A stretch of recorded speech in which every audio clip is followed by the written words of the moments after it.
Oh, thank God it's over. 2025, bruh. Like there are millions of ways to describe how unbelievably bad this year was for movies and shows alike. Consistently getting garbage after garbage, only morons would say it's good. I've been here in this scene for some detestable years. I've basically seen it all.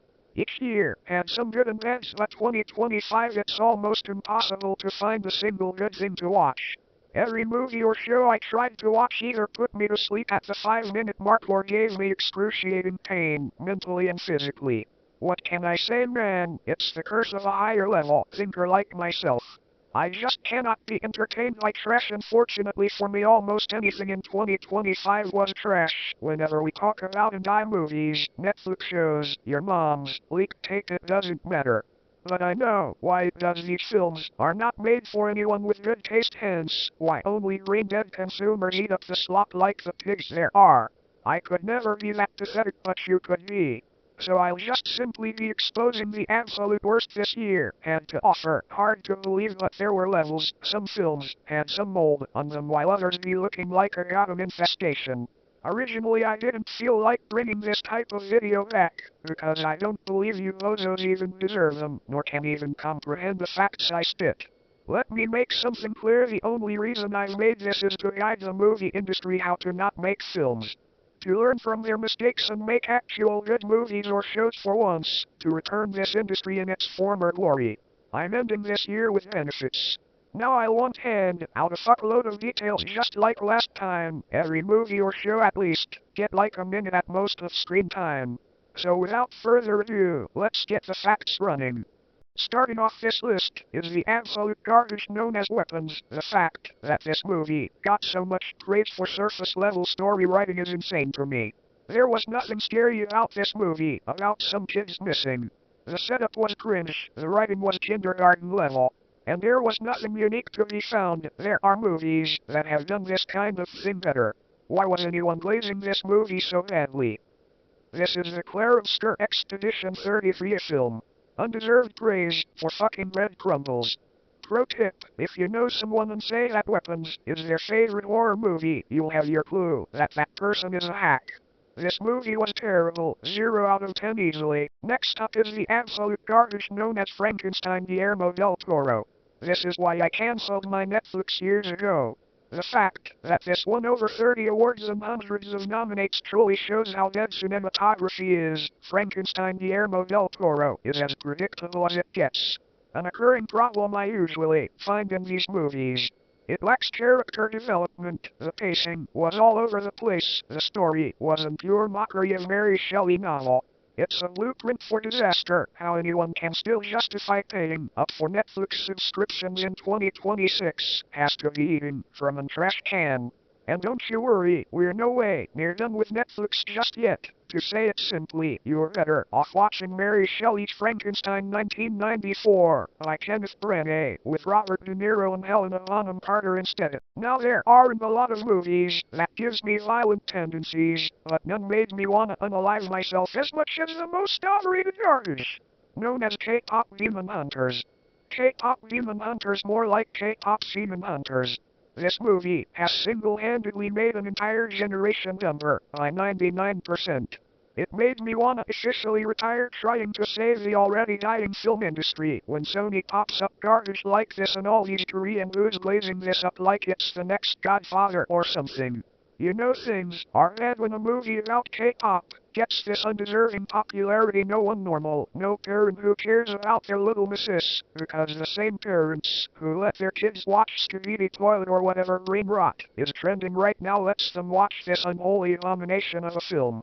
You have to be subhuman to enjoy this. K-pop demon hunters is everything. What's wrong with modern animation? If I hear golden one more time, I'll bloody rip my ears off. Even that would be less painful than trying to subject myself to this fucking industry plant made by the Korean government to brainwash the Western youth. You think these numbers are legit? No, it's not, and nobody truly cared unless you're either a mentally ill K-pop stan or a gooner. If you want to torture your biggest tops, this might be the movie you're looking for. Now if you aren't new to this highly intellectual channel, you should already know I don't review anime. Because as I and the Bible have stated many times, Anything that has an anime art style is incapable of being good. So ultimately calling this out would be pointless, yet somehow this movie has all these virgins go crazy, praising it left and right.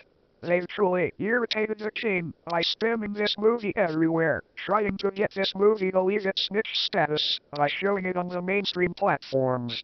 And that's why I'll have to put this garbage back to the bin. Chainsaw Man, the Resark, terrible name, by the way, is the absolute worst pile of trash in recent years, and yeah, that's to be expected because it's and nothing good came out from that media. Fact. Not an opinion, you fucking weebs, and your Chinese cartoons need to leave us normal people alone. I don't understand the obsession y'all have with glazing one of the most xenophobic countries that exist today. Off topic sure, still doesn't mean that this garbage-ass weeb slop is good. Hell, it's barely watchable for the average viewer. Now imagine how torturous a movie like this is for a higher level thinker like myself. Do I really have to go in depth in this? On its extremely cringe-worthy story, the extremely eye-bleeding art style, on its extremely terribly made deviant art OCs? Despite the fact that it all just speaks for itself. Listen, weebs, unless it's Tori in the House and Seinfeld, there's no such thing as a good ending that's a fairy tale less believable than the pot of gold at the end of the rainbow. Which in this case is the credits, because you'll be singing hallelujah when this blasphemous garbage is over. Fuck Chainsaw Man the movie. I rather turn on a chainsaw and let it hit my nuts instead of subjecting myself into this travesty. Do not watch this movie for your own sake. Next up is the undisputed garbage, known as Mission Impossible Final Reckoning. Now we're at a point that it's time to mention the films I already reviewed. If you have the time to ascend yourself to greatness any further, make sure check these reviews out. Now, as I predicted, no one cared about this movie at all. I told all of you, Mission Impossible hasn't been relevant since forever, and the Final Reckoning wouldn't change a damn thing, and I was right once again. This movie bombed hard. What was Tom Cruise thinking, man, approving this as if anyone wouldn't only remember this for the running scenes? You should be running far away when this movie plays. Unless you want brain damage, that is. These Tom Cruise fanboys haven't learned a thing from Top Gun Maverick and Dead Reckoning.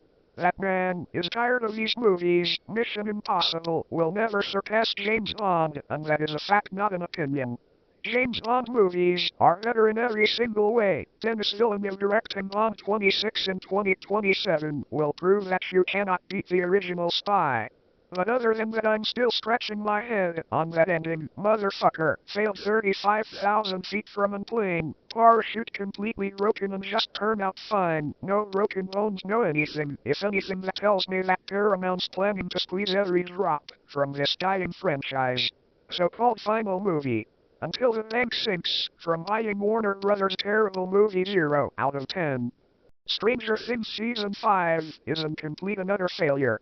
I called it the moment this got announced, but you idiots are too busy going soy to care about the reality of the situation. They were gonna screw this up badly, and oh man, they did. Casual watchers, even the hardcore Stranger Things fanatics, were trashing this ending, which was beautiful to see. Who approved this awful writing, bruh? The kid that got captured from Season 1 suddenly can destroy the Demogorgon with ease? Vecna being the reason of the other side's existence? All because 11 banished him from the real world? A fucking 9-year-old could write something more coherent than this plot hole invested fuckery of a show. What is it with modern Netflix and having the worst storytelling ever? Again, how anyone can watch Netflix in the big 2026? You are the problem of this industry. Stranger Things has truly gutted themselves this season. You'll have to be a complete low IQ hipster to pay Netflix for this. So glad I moved out from Netflix years ago. Phew, King of the Hill Season 4 had basically failed to revive the franchise. That's all you gonna know. 0 out of 10. Next up is what is part of the worst 2025 had to offer, a Minecraft movie. My god, where do I even begin? Oh, I know.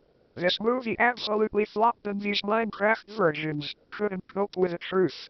These vermin were desperately trying to sweep its failure under the rug by spamming cancerous memes like, you guessed it, chicken jockey, a meme that thankfully died out just as fast as this movie. All this artificial praise just because it's Minecraft. Talk about privilege. Minecraft is the one of the worst games ever made that ruined generations by making millions of innocent people dumber, and that is once again in fact, not an opinion. Out of all games to suck off, y'all suck off a deadlock game. Minecraft has forever killed gaming for anyone with double-digit IQs. Unfortunately, with this movie bombing, failed to do the same with film. These Minecraft stands couldn't save it. The forced memes couldn't save it. How does it feel to be a part at the Losers Club, Minecraft fans? Because believe me, that must be so incredibly sad. I highly advise you to check out my review, where I basically fully exposed the fate of not only this Minecraft adaptation but Minecraft in general. Again, if you don't want to torture yourself with the awful acting from Jack Black, do not watch this woke abomination of a film. If you need a quick summary why a Minecraft movie sucks, and so does any degenerate that likes it. Now there's a good reason why I said part of the worst 2025 had to offer. If it wasn't for Five Nights at Freddy's 2, then a Minecraft movie would be guaranteed the crown to be the worst. I still, on disbelief that this exists, Universal must have been held on gunpoint by Scott himself to be approving this disgraceful, overrated cancer of a horror IP to get a second movie. Again, just like Chainsaw Man, I don't need to go full in depth why this is trash. If you cannot see why FNF is garbage, then you need to be appointed to a psychologist. Movies like this is why cringe culture needs a comeback, and believe in it will. In 2026, hear the king out. In 2026, I'll single-handedly revive cringe culture. Enough of you degenerates getting nostalgic of a cheap jump scare simulator that shouldn't never had any publicity in the first place. I bet we would have flying cars right now if Five Nights at Freddy's didn't exist. Good thing this pile of garbage flopped as well as predicted, dead on arrival. When I thought kids on the web were gonna glaze this abomination of a film, surprisingly, not even the kids cared, nor the low-testosterone motherfuckers that were or still are fans of Five Nights at Garbage. That just shows that Scott needs to put this dead cow to pasture already. Nobody finds FNF scary. Nobody cares about FNF in this day and age. Heck, Forsaken has more publicity, and Forsaken is completely garbage as well, don't get that wrong. But I'll take Forsaken every day over Five Nights at Freddy's. This franchise has done catastrophic damages to General Z. Get this autistic buffoonery off my screen. Next. And last but not least, is the absolute failure known as Jurassic World Rebirth. What a horrible movie. Every minute made me want to throw up blood. This is terrible, even for Jurassic World standards, which aren't that high considering the fact that Jurassic World has always been trash. I miss when this franchise used to make sense. Jurassic was at best when it was in theme park. I don't know what Crichton was thinking that somehow rebranding this IP was a good idea, because it was not. None of these Jurassic World movies were memorable, unlike the Jurassic Park movies. If you think I'm somehow wrong, even though I'm never wrong. Okay then, loser, what was the most memorable moment on any Jurassic World movie? Then compare it to the fucking arrival at the theme park of Jurassic Park 1. They fucked it up. Like mutated dinosaurs. Are we serious, Crichton? That would have been cool in the mid-2000s, and the CGI would be as well. So let's check my review. Absolute banger, more detail there. But again, 0 out of 10 garbage movie. Now there were tons of bad movies that could be listed, but I don't feel like making a movie again, so I'm just gonna call out the rest without telling why it sucks. And if you disagree, well, you're a moron and shouldn't be taken seriously. And no, don't bother debating me. I'm not gonna debate your irrelevant ass. Know your place, fucking loser. Now to call out the list. WrestleMania 41 trash. Zootopia 2 absolute garbage. Fantastic Four First Steps absolutely horrible. F1 the movie overrated slop. M3 Gen 2.0 garbage. Wicked for Good made me fucking deaf. Mickey 17 was awful. Sinners was nothing but an poorly done rip-off. Smiling Friends Season 3 unfunny sped garbage.